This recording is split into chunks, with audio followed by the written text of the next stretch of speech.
Boa tarde a todos. Estamos aqui hoje para falar dessa aventura de ser fotógrafo hoje, né? Por que eu resolvi dar essa aula? É, Nas últimas 2 semanas aconteceram uma série de eventos da fotografia aqui em São Paulo muito importantes e alguns também igualmente importantes a nível mundial, né? Então, eu estou falando, por exemplo, vou começar aqui a mostrar do que eu quero falar para a gente ver o que está, de repente, esses acontecimentos me fizeram pensar naquilo que está nos circundando hoje com relação à fotografia, tanto, por exemplo, aqui na cidade, essas exposições importantes, quanto com relação à questão da inteligência artificial, né, que virou um debate mundial, todo mundo gritando, para, o negócio não vai dar certo, Elon Musk fazendo cartas abertas com os grandes players aí da área de tecnologia, né, dizendo que está avançando rápido demais, nós vamos perder o controle. Então, aqui no nosso mundo de fotógrafos, como é que isso impacta? O que é ser fotógrafo hoje, né? Se eu penso quando eu comecei a fotografar no que está acontecendo hoje em dia com a fotografia, eu jamais, na minha maior fantasia, poderia imaginar o que nós estamos vivendo, né? Nós passamos da fotografia fotoquímica para a fotografia digital, onde se perdeu a materialidade, digamos assim, da fotografia, né? E o segundo passo, com o acúmulo de imagens gigantesco que existe no mundo hoje, era quase natural que acontecesse o que está acontecendo hoje com a inteligência artificial, ou seja, um dispositivo capaz de armazenar e acessar um imenso número de imagens, né? Bilhões de imagens, e com essas imagens compor novas imagens. Isso é uma coisa muito fascinante, né? Não fosse o fato de que ferramentas muito poderosas em mãos erradas acabam sempre dando em desastres, como a gente já viu na história da humanidade até agora. Então, mas sem delongas, vou começar aqui a falar ponto a ponto para mapear um pouquinho a nossa situação, o nosso momento hoje da fotografia, né? Ontem eu fui na abertura da SPART, que é a feira de arte que mais cresce na América Latina hoje, né, segundo os dados aí que eu tenho, e tornou-se uma feira muito importante e o termômetro do mercado de arte, né? Quer dizer, lá a gente encontra a arte, mas encontra também a fotografia. Então, eu fiz um post ontem no Instagram da Fotografia Academy falando da fotografia na SPART, né? Estou até notando que ao contrário de alguns anos anteriores, onde a fotografia teve um boom e uma presença muito grande, mas talvez por causa de uma crise econômica, onde as obras muito custosas, né, não tinham espaço, então começou a surgir muita fotografia, porque a fotografia é muito mais abordável, né? Alguns trabalhos, por exemplo, que eu me interessei, perguntei ontem para alguns galeristas na Espearte, custavam, não sei, tinha um Portinari que custava 16 milhões. Então, as coisas são outros números, né? Mas eu fui atrás do que tinha de fotografia e já na Galeria Vermelho, que é uma galeria que sempre foi ligada à questão da fotografia, num certo nível muito interessante, né? Eu encontrei esse trabalho aqui da Rosângela Renault, que já tive a oportunidade de comentar num vídeo que eu fiz sobre uma grande exposição que ela fez na Pinacoteca. Este, essa montagem, digamos assim, né, ela também serve para dizer o seguinte: a Rosângela não é fotógrafa, ela nunca fotografou. Ela se apropria de imagens de fotógrafos para fazer um trabalho artístico muito interessante de reflexão sobre a imagem fotográfica, sobre a história, sobre o indivíduo, enfim. Aqui no caso, essa série que chama-se O Cidadão Sem Qualidade, ela é feita de negativos que ela recuperou de um fotógrafo que fazia retratos, como assim, até para carteira de identidade, essas coisas, e ele riscava os negativos que ele achava que estavam ruins. Então, esse aqui é um negativo riscado pelo fotógrafo que ela reproduziu, e colocou aqui com essa legenda o cidadão sem qualidade, que é muito interessante, né? Porque parece que você está assim, cancelando a pessoa, né? E aqui tem dois espécies de post-its explicando o projeto do trabalho, que faz parte da obra, né? Então, aqui para dizer, já começamos com uma fotografia que não é feita por fotógrafo, mas por uma pessoa que se apropria da fotografia, né? Na mesma galeria, a gente encontra esse tríptico aqui da Cláudia Dujar, que é uma fotógrafa que dispensa apresentações, mas que esse trabalho é pouco conhecido dela, um trabalho que ela fez um ensaio muitos anos atrás, e isso é feito com negativo colorido, né? Ou cromo revertido, isso já não sei exatamente a técnica que ela usou, mas só se conhece há muitos anos, mas não estão no mercado há muito tempo, as pessoas não conhecem. Conhecem mais o trabalho dela, com Yanomami, etc. Então, lá na Vermelho tinha esse tríptico, são imagens grandes, deve dar uns 2,5 metros de altura, essas três imagens juntas, aqui não tem referência, né? E é um trabalho muito interessante, embora tenha sido feito, calculo, aí no começo dos anos 70, ou talvez antes, ou seja, um trabalho que já tem 50 anos de idade, que está sendo reeditado agora. Mas de uma fotógrafa muito especial, né? Continuando aqui, tem uma série do Ai Weiwei, o artista chinês, que ficou muito conhecido pelo seu trabalho de apropriação de ícones culturais da China, né, e de uma crítica severa ao regime, que lhe custou muito tempo na prisão e que ele heroicamente continua afrontando, né? Então, aqui, por exemplo, é uma série onde ele pega esse tijolo e vai mostrando uma coisa de construção, então, um trabalho muito conceitual, e a última foto é ele com o tijolo na cabeça. Então, aqui, de novo, um artista que se utiliza da fotografia para registrar um projeto conceitual.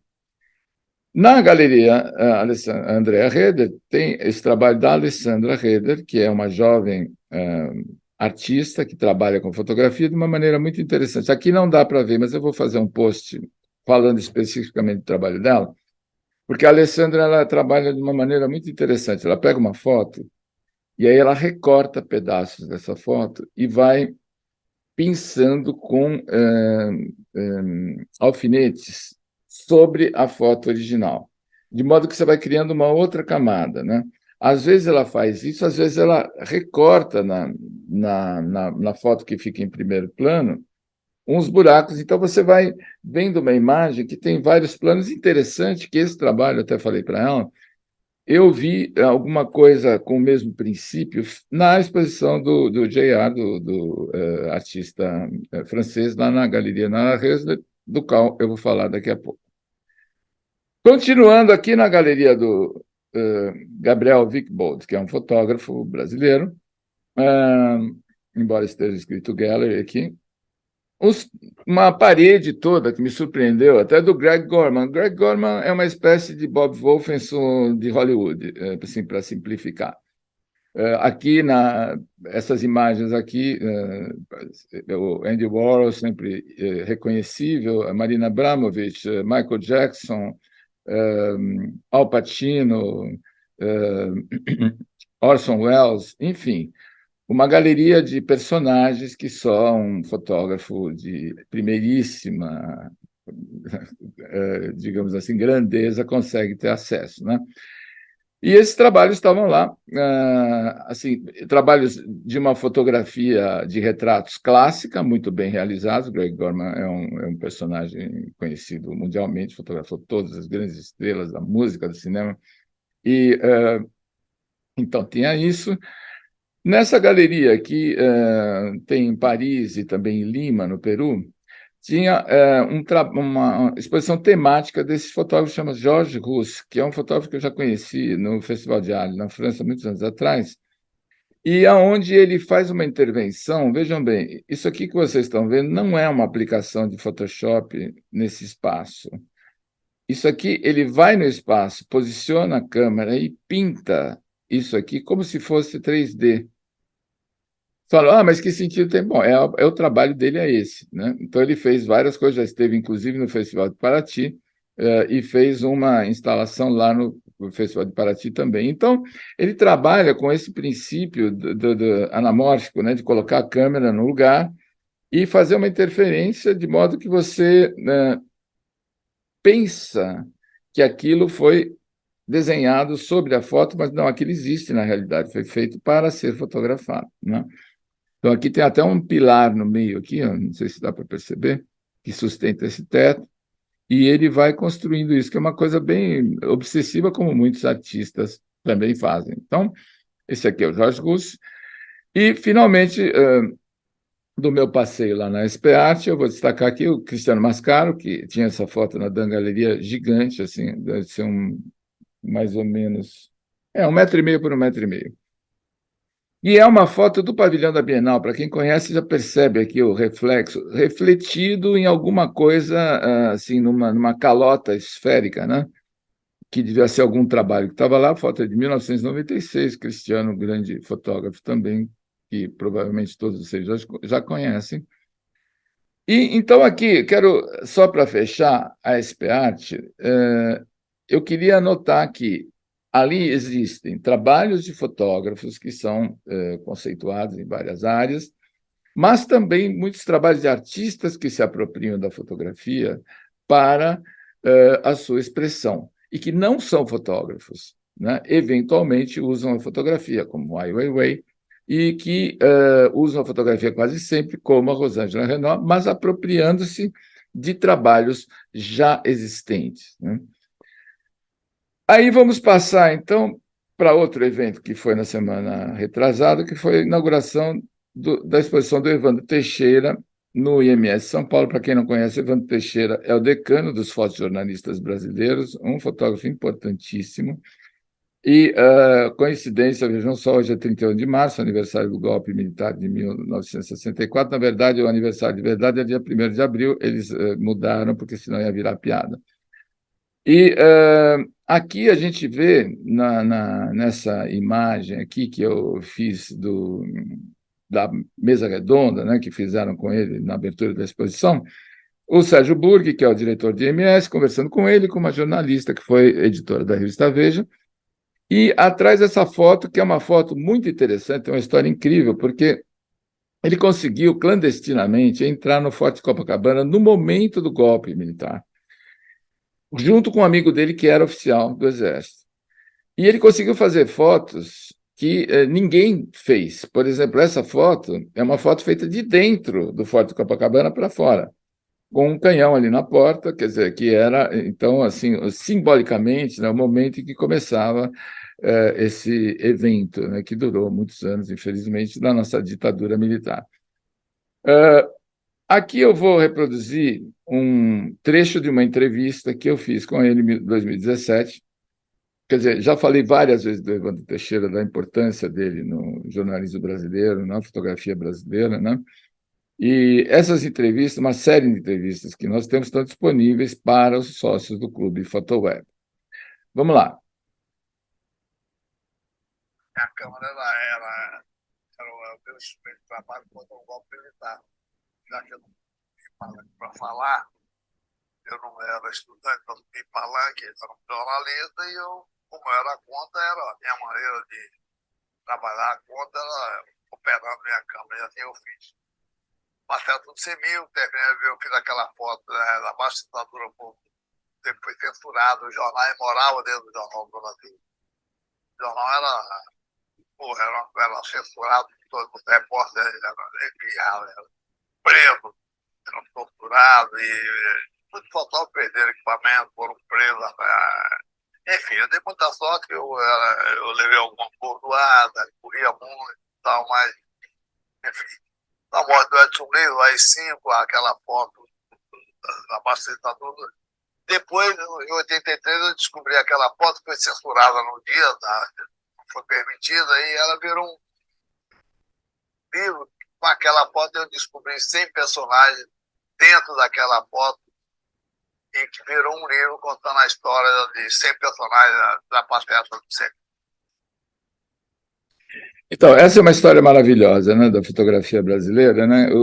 Essa operação que o Evandro Teixeira fez, ele tinha uma fotografia e ampliando essa fotografia, ele conseguiu descobrir 100 pessoas que estavam nessa passeata e entrevistou essas 100 pessoas e fez um livro contando a história dessas pessoas, né? Muitos anos depois, como é que eles tinham vivido aquilo, o que, que eles viraram. Quer dizer, é maravilhoso, né, do ponto de vista histórico, é um livro raríssimo, hiper esgotado, não se acha em lugar nenhum, e que é um trabalho fantástico. Agora vamos ver um pouquinho o que era o mundo, né, do Evandro Teixeira naquela época, né, em que eu também participei. Eu conheci o Evandro em 1982, no Rio de Janeiro, quando passei um tempo no Jornal do Brasil, e ele era do staff, era um dos fotógrafos mais importantes lá, junto com Rogério Reis e outros, né?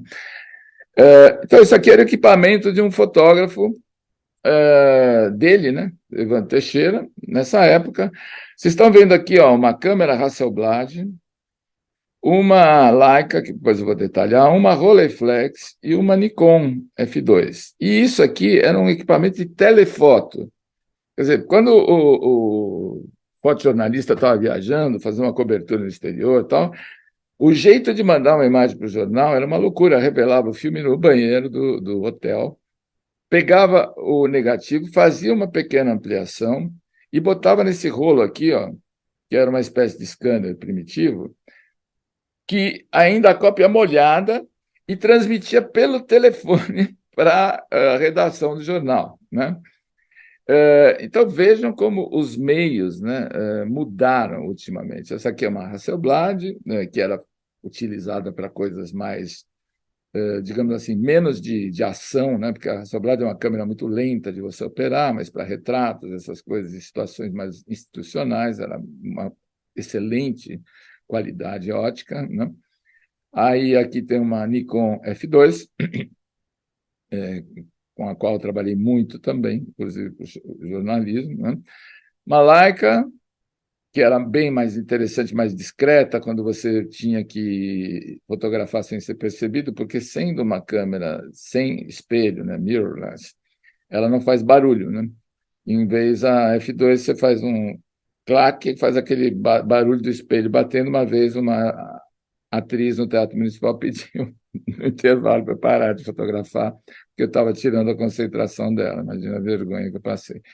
Enfim, e o Evandro faz essas fotos assim absolutamente fantásticas. Olha só essas duas mulheres meio freiras aqui conversando com o cara que inadvertidamente está apontando uma metralhadora para o peito delas. Mas não é que ele está apontando, ele está lá com a metralhadora pendurada, como se fosse uma bolsa, né? E elas ali com essa cara de senhorinha ali conversando com ele. E, bom, enfim, a exposição do Evandro no IMS é uma exposição que tende muito para o lado político, né, dessa coisa da denúncia das ditaduras aqui no Chile, né, onde ele fotografou a,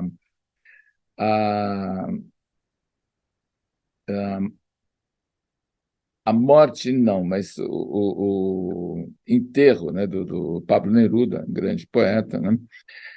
E vamos saltar, então, dessa tradição fotojornalística, né? Eu estou falando todos de coisas que aconteceram em São Paulo nos últimos 10, 15 dias, né? Para a inauguração da exposição do JR, fim de semana passado, Galeria Nara Resner, em São Paulo. O JR é um fotógrafo, ele também não é exatamente um fotógrafo, ele era um grafiteiro que achou uma câmera fotográfica no metrô em 2001, uma coisa assim, e começou a fotografar colando foto nas paredes, que era o lugar dele se expressar. O grafiteiro ele começou a colar foto nas cidades, fazer um trabalho de intervenção urbana muito interessante. E eu vou mostrar aqui uma rápida entrevista que eu fiz com ele.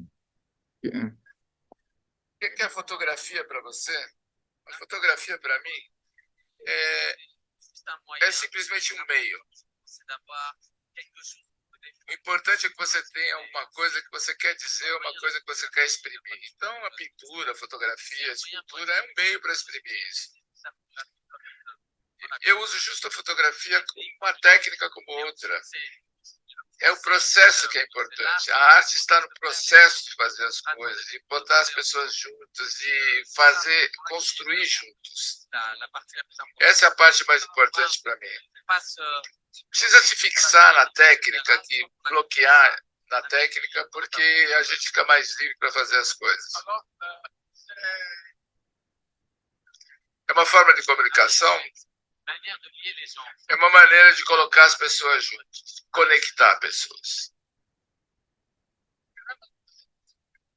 Qual é a tua relação com o Brasil?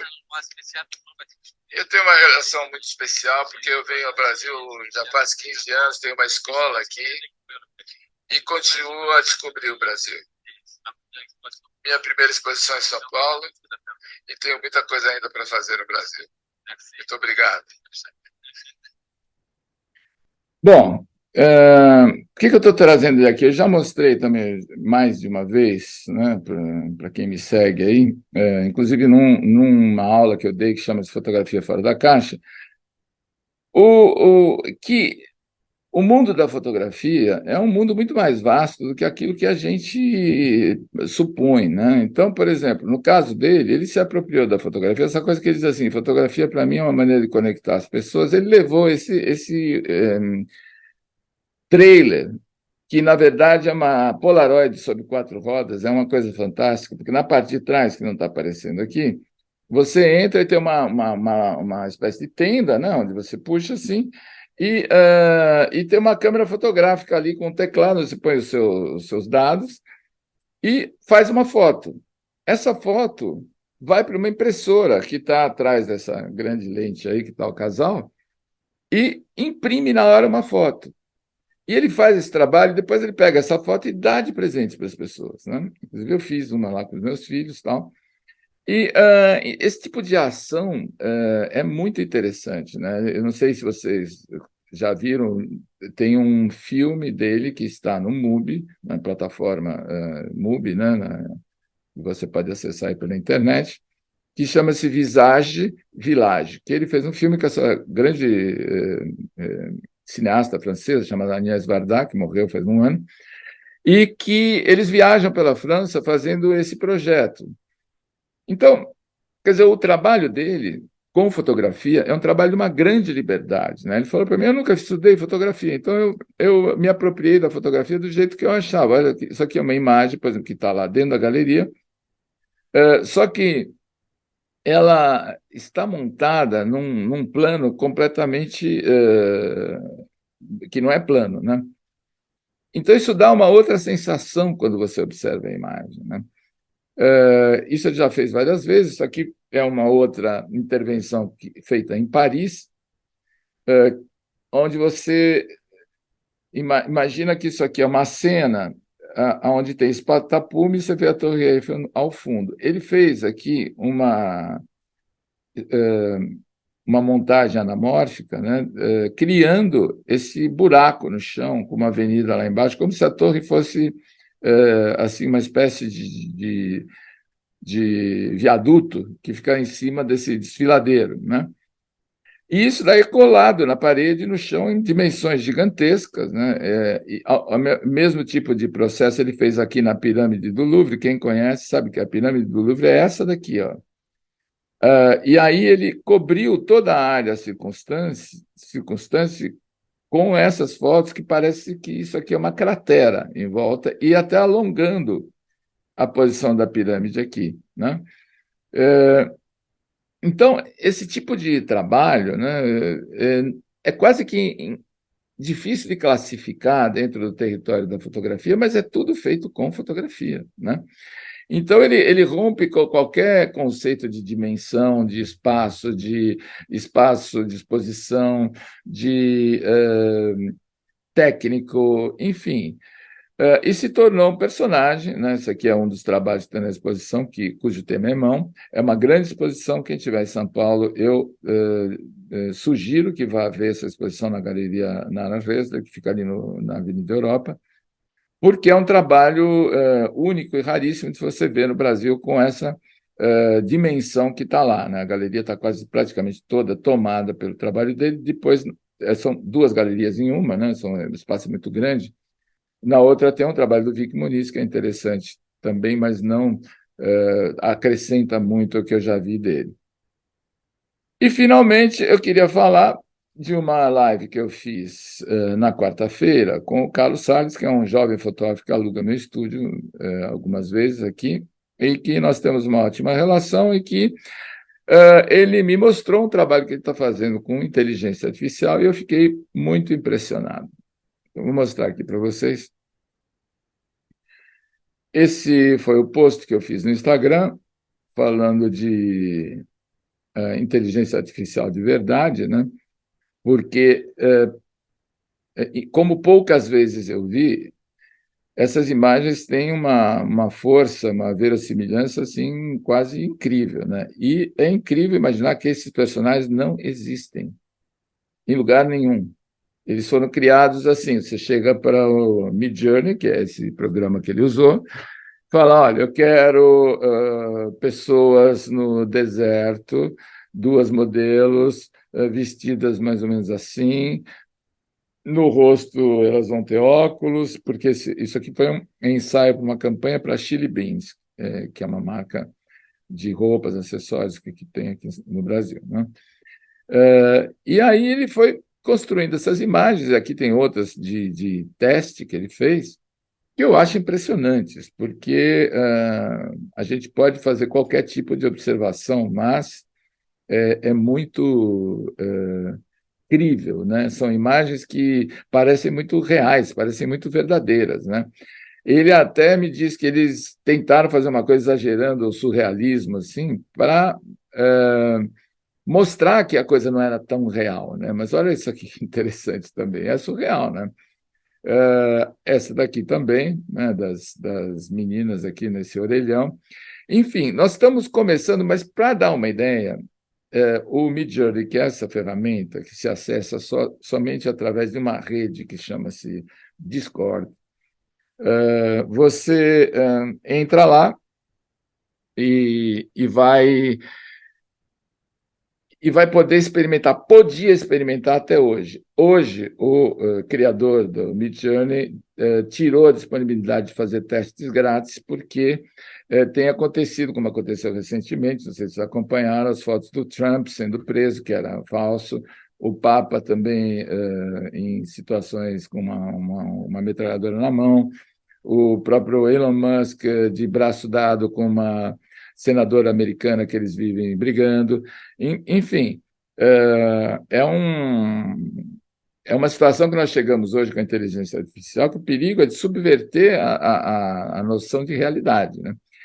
Agora, esta daqui é a versão 4 do Midjourney, que saiu em janeiro. Veja bem, até dezembro, as coisas que você podia fazer assim com inteligência artificial, criando imagens, eram muito toscas, né? Assim, raramente você via uma coisa mais interessante. O que pareceu de mais interessante aí foi um fotógrafo retratista que foi criticado internacionalmente porque ele fazia as imagens dele com inteligência artificial e todo mundo achava que era real. E eram imagens muito bonitas, né? Bom, a partir de janeiro, surgiu essa possibilidade de você usar o Midjourney para construir imagens mais realistas. E, em março, agora, poucos dias atrás, eles lançaram a versão 5 beta, que eles apresentaram nessa nossa live. Eu vou mostrar aqui um pedacinho dessa conversa, para vocês verem um pouco as Esse imagens. aí é o versículo, já é a nova versão.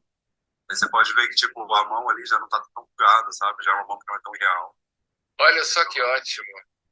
Bom, né? O cavalo com uma textura muito real, assim. Por exemplo, a pele, né, tem uma textura interessante, o cavalo tem, né? Essas imagens, que tamanho que elas têm de original? Muito bom. 960 por 1200. Essa aqui, mas por exemplo, essa aqui no caso. Mas a gente consegue colocar ela um pouco mais wide. Então ela consegue ficar com 1000 e pouco, 6 exato. Mas é que isso também você define, né? Você escolhe o tamanho que você quer já mandar a imagem pronta. Você quer ela 9 por 16, 16 por 9, 4 por 5. Ó, isso que é muito real. Achei muito realista, assim, as olheiras, sabe? O cabelo. Então, o que acontece? Também a inteligência artificial já faz mais de um ano que nós estamos falando disso na Photoshop Academy, fiz várias aulas, encontros aí do Clube Photoshop falando desse assunto, né?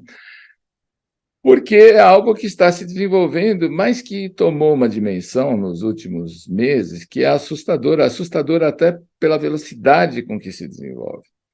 E esse é um caminho sem volta, né? Por mais que queiram voltar atrás e criticar, etc. O que acontece hoje é que se você recusa a priori uma tecnologia como essa e não quer saber, etc., você vai ficar que nem alguém que fala assim, não, eu Photoshop não uso nas minhas fotos.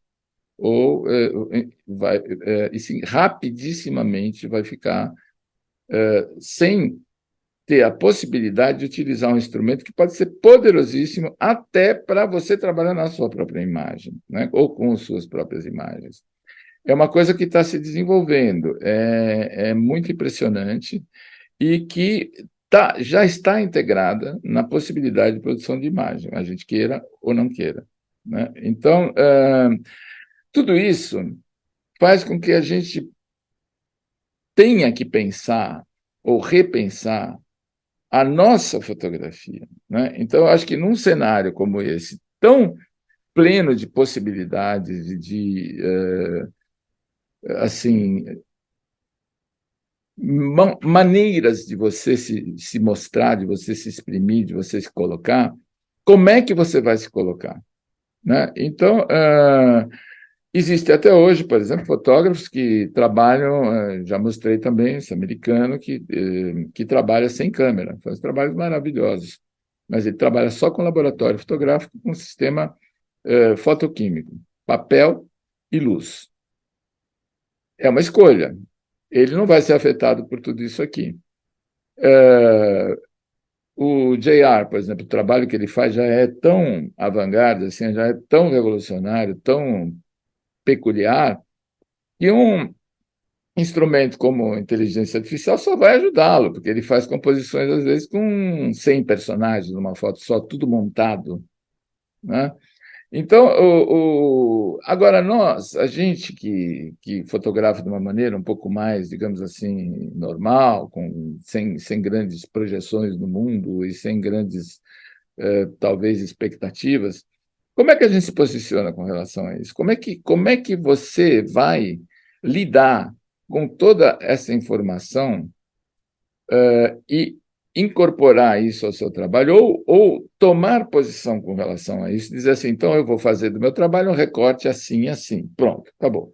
Entendeu? Então, eu faço isso. Porque, ao contrário do que se diz e se teme, de que, por exemplo, a inteligência artificial acabe com a fotografia, etc., a minha posição pessoal é de que talvez ela vá valorizar mais ainda aquilo que é uma criação autêntica. Porque como esses processos trabalham sempre com referências já existentes, eles tendem a replicar ou como eu posso dizer assim, como se fosse uma grande salada assim de tudo que já existe. Mas essa coisa toda, se ela não é bem orientada, e isso tem até nessa aula que a gente fez com eles, né, bem mais detalhado, que foi coisas que eu perguntei para eles em detalhes, se você não orienta direito, você tem uma imagem que é qualquer coisa também. Então, por exemplo, ele falou, olha, o primeiro teste que eu fiz foi pedir lá para o Midjourney me fazer uma campanha de publicidade que seria roupas da Vivienne Westwood fotografadas pelo fotógrafo, agora não me lembro quem era, se era o sim, Patrick Demarchelier. Pelo Patrick Demarchelier, que é um fotógrafo muito famoso nos anos 90, virado 2000 aí, da moda, né? Um cara conhecidíssimo na moda, e a Vivienne Westwood, uma grande estilista que também morreu há pouco, né? E ele falou, era incrível o resultado, porque tinha tudo a ver com eles. Não era exatamente nenhum modelo dela, nem dele, mas eles pega todas essas referências e mistura e faz uma coisa nova. Agora, para pedir uma coisa dessa, você tem que saber, e para poder apreciar, você tem que saber quem é Vivienne Westwood e quem é Patrick Demarchelier. Ou seja, não é que a inteligência artificial vai fazer de um ignorante uma pessoa iluminada, porque a inteligência humana ainda é o que comanda a inteligência artificial. Então, se você é absolutamente ignorante de fotografia, você pode produzir imagens fotográficas interessantes também, mas você não vai conseguir orientar muito bem essa produção, até porque ele me diz que ele define muitos parâmetros são fotográficos, distância focal da objetiva, se tem foco, tem desfoque no fundo, como é que, enfim, tem algumas coisas que você pode definir. Alguém pode argumentar que essas imagens são pequenas como resolução, e a verdade são, né? Mas eu me lembro quando cheguei na Europa, que a gente trabalhava com negativa e com cromo 20 por 25 centímetros, que era uma definição perfeita. Tinha gente que usava Polaroid com esse tamanho, e a definição da Polaroid era sempre meio assim, não digo desfocada, mas não tinha aquela definição de linhas, tal. Um pouco como essas imagens aqui. Ou seja, se elas não têm aquela definição assim perfeita, nós estamos em março, já estamos na segunda versão do Midjourney. O que será que vai acontecer no final desse ano? Nós vamos ter uma evolução assim para coisas que vão ser muito mais bem acabadas do que essas, muito mais evoluídas. E a pergunta é sempre aquela: onde é que a gente vai? Porque hoje ser fotógrafo, mais do que nunca, você precisa ter claro na sua cabeça qual é o seu caminho, porque o conhecimento técnico é uma premissa, né? Se você não tem conhecimento técnico, você não vai conseguir chegar em lugar nenhum. Mas isso não basta mais, nunca bastou, né? Porque você usa a técnica para exprimir alguma coisa que você quer dizer, né? Mas, se você tem a técnica e tem uma sua, digamos assim, ideia que você quer mostrar para o mundo, né? Hoje, a dimensão das possibilidades é cada vez maior. Então, eu não digo que a gente tem que conhecer tudo, experimentar tudo, mas a gente tem que se localizar, né? Então, o que é ser fotógrafo hoje? É um grande ponto de interrogação, porque as questões que existiam até, digamos, o ano passado, ou mais de um ano atrás, não envolviam, por exemplo, NFT, inteligência artificial e outras coisas que estão surgindo, né, no nosso território da imagem com muita força, né? Então, quem hoje está procurando, né, se entender nesse mundo da imagem, e quem quiser atualizar o seu processo fotográfico para esse momento, para poder acompanhar a evolução dos tempos e não ficar ali na sarjeta da história, eu estou abrindo uma mentoria abrindo novas vagas para uma mentoria que já existe desde janeiro, que é a mentoria Premium, que é uma mentoria que são 6 meses de acompanhamento pessoal que eu faço com cada um, com 2 entrevistas pessoais, uma no começo do processo e outra durante ou no final, como a pessoa escolher. O que eu vou fazer lá? Vou fazer uma orientação, uma edição do trabalho, uma leitura do processo de cada um, e vou dar uma devolutiva nessa primeira entrevista pessoal, né, explicando, do meu ponto de vista, qual é o caminho que ela deveria seguir para reforçar aquilo que já é natural no seu processo e as referências que ela pode, digamos, cultivar para poder integrar no seu trabalho.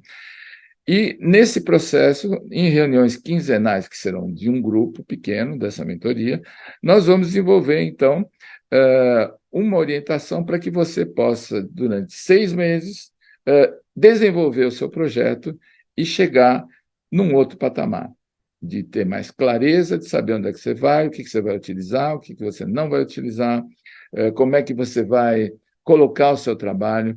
Então, para quem está no momento de passar para um próximo nível, eu tenho a oferecer esse projeto de mentoria que vocês podem encontrar no site da PhotoWeb Academy, uma descrição detalhada de como é que funciona esse processo nessa URL aqui, que é só entrar no site da PhotoWeb Academy. Estou colocando aqui até no chat para vocês anotarem, se quiserem. Então, você entra no site, está lá a Mentoria Premium, e lá eu explico bem detalhadamente como é que funciona o processo. Quem tiver interesse, pode entrar em contato comigo através do e-mail ou através desse WhatsApp, que é o 95321-1204, DDD 11, e podemos avaliar juntos se é o seu momento, se funciona, se é o que você, digamos assim, está precisando hoje, né? Eu acredito que hoje, mais do que nunca, a gente precisa ter clareza desse momento. Não é que a mentoria vai ser um curso de tudo que está acontecendo, absolutamente. Eu vou trabalhar em cima do seu projeto e fazer com que esse seu projeto se encaixe dentro de uma realidade como aquela que a gente está vivendo hoje, de grandes transformações, né? Então, eu acho que a gente, para ser fotógrafo, investe muito tempo, muito recurso para o nosso projeto de fotografia, né? E eu acredito que não tem investimento melhor do que aquele que você faz em você, no projeto que você está querendo realizar, na fotografia que você quer fazer. Até porque eu vejo que muitos fotógrafos sofrem, a maioria, né, deles, de uma dificuldade de se orientar dentro até do próprio trabalho, né, de uma produção que tem muitas vertentes, vai para cá, vai para lá. O que eu faço com tudo isso? Porque hoje, se você não é claro e específico naquilo que você mostra, ninguém vai prestar atenção, porque tem coisa demais rolando.